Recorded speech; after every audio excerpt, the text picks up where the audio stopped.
And FACT was it was also very active in the cultural and other spheres. Yeah, I know. Yeah, now since you are lacking profit, so can we see you becoming active in cultural and other sports like CSR activities, cultural activities, etc.? Now we have a good amount of CSR. You see, during the COVID time, we have given a lot of oxygen plants. I gave almost 4 oxygen plants to the state of Kerala. I gave 2 oxygen plants outside the Kerala. And apart from that, we have also given the tablets to the students, because that time distance education was going on. So that also we have done. And now also we have since we are reporting almost 400 crore profit, and last year the profit was 600 crores. So we have a good amount of CSR fund available with us, that anyway we are good, because there is a mandatory requirement.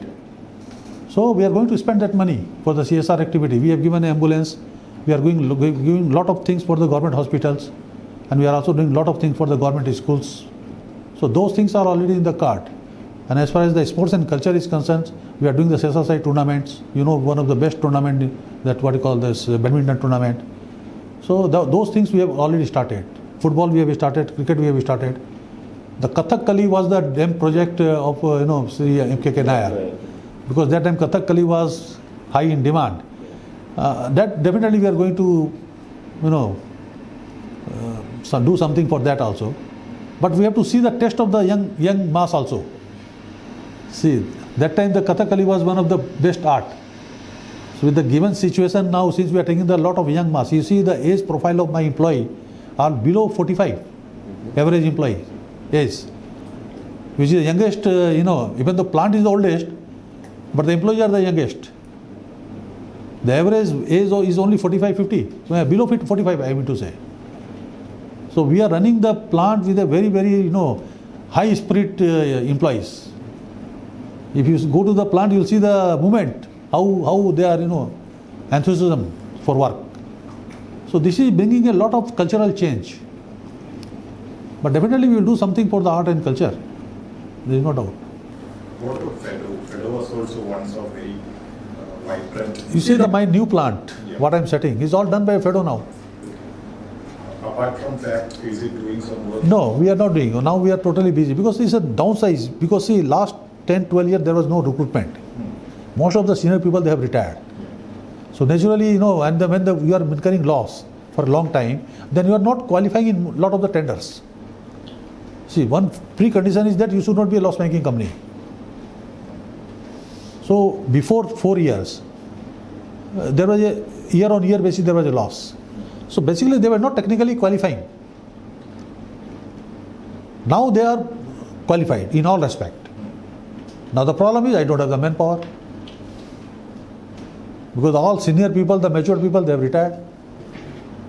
So what I have done for doing the PMC, project monitoring of my plant, I would have given 5%, 6% commission to some other agency, almost 35, 40 crore rupees. That we have saved straightway, because now everything is getting done through the FEDO. So that is also giving confidence to the market that FEDO is capable. Now I am getting a lot of inquiry from other fertilizer companies, whether FEDO can do job for them. Because the FEDO is doing a very quality job. So people now, the market is started accepting again FEDO. This will open a new branch. So FEDO will now start recruiting, and it's like you are trying to revive. It will get revived automatically. Because when people see that FACT is coming out with the new projects and getting successfully commissioned and done none other than FEDO, that itself is a good marketing. In fact, RCF has also contacted us. They want to put the NPK plant. They also want FEDO to be PMC there. Which company? Rashtriya Chemical Fertilizer. So similarly, a lot of other fertilizer companies, they will approach. How many people are there in FEDO now? See, there is nothing called FEDO different. Okay. So when the project comes, we ship the engineers from our production units. But there are certain people we have earmarked only for my project now, to concentrate on the quality aspect of my projects.